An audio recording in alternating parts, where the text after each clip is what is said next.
Hi. Hello. నమస్తే. స్వాగతం, సుస్వాగతం. మరొక్కసారి నా ఛానల్ 'రాజేష్ జోష్‌లోనికి' మీ అందరికీ సాదరంగా ఆహ్వానం పలుకుతున్నాను.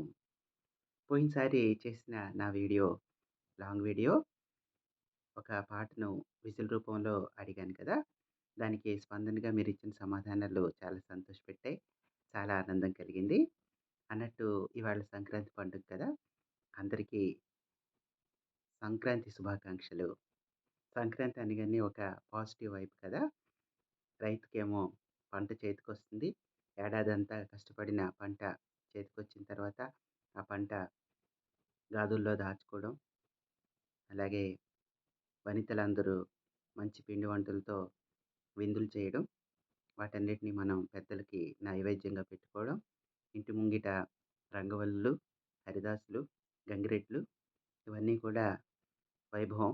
ఇంకా ఇప్పటికీ పల్లెటూళ్ళలో ఆ నేపథ్యం నడుస్తోంది. పట్టణంలో కొంచెం తగ్గినా గూడా అప్పుడప్పుడు ఇక్కడ కూడా అంటే నేనుండేది విశాఖపట్నం కదా! ఇక్కడ కూడా చిన్న చిన్న కాలనీస్‌లో ఆ వాతావరణం కనిపిస్తూ ఉంటుంది. అలాగే గాలిపటాలు, పిల్లల సందోహం, బడికి సెలవులు ఇవ్వగానే పిల్లలందరూ చుట్టాల ఇంటికి రావడం, చుట్టాలందరూ వాళ్ళతో సందడిగా ఉండడం. ఇదంతా కూడా ఒక చాలా మంచి పండుగ వాతావరణం సంక్రాంతికి కదా ఉండేది. అలాగే బట్టల షాపులన్నీ కళకళలాడడం. ఏడాదిలో ఎప్పుడూ లేని డిస్కౌంట్‌లన్నీ కూడా ఇప్పుడే లభించడం. ఇదంతా కూడా ఈ పండుగ వైశిష్ట్యంగా కనిపిస్తూ ఉంటుంది గదా! మీ అందరికీ కూడా సంక్రాంతి పండుగ ఇష్టమే అయ్యి ఉంటుంది గదా! ఎందుకిష్టమో జస్ట్ అలా కామెంట్ రూపంలో సరదాగా చెప్పండి. ఇంకా విసుగు పెట్టకుండా పాటలోకి వెళ్ళిపోతాను. ఇప్పటికే చాలా మాట్లాడాను కదా! ఇది చాలా కొంచెం పాత పాట. కానీ అందరికీ తెలిసిందే.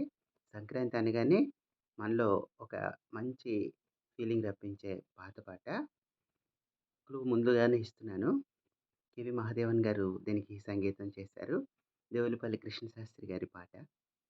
మన ప్రీతమ గాయకులు బాలసుబ్రహ్మణ్యం గారు, సుశీల గారు ఆలపించిన పాట. రెడీనా ఫ్రెండ్స్?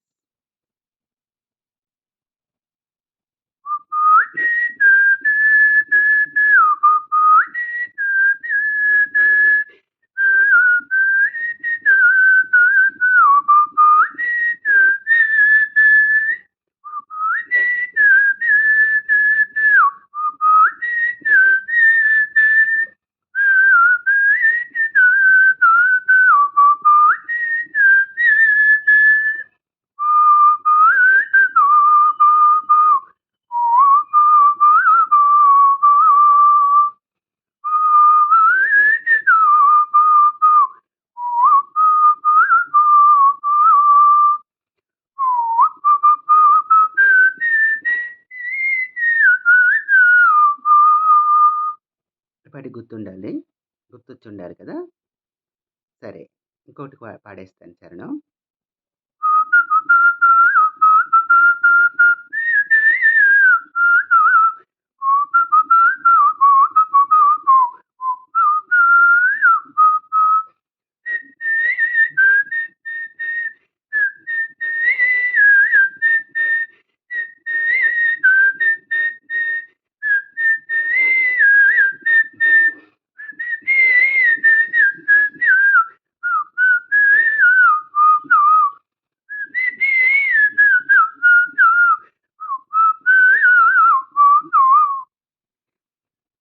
సో, ఆన్సర్ తెలిసిపోయింది గదా!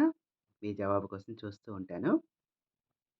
పల్లవేంటో నాకు కామెంట్స్ రూపంలో చెప్పండి. ఇలాగే ఈ ఛానెల్‌ని మీరు ఆదరిస్తూ ముందుకు తీసుకెళ్తారని మనసారా కోరుకుంటూ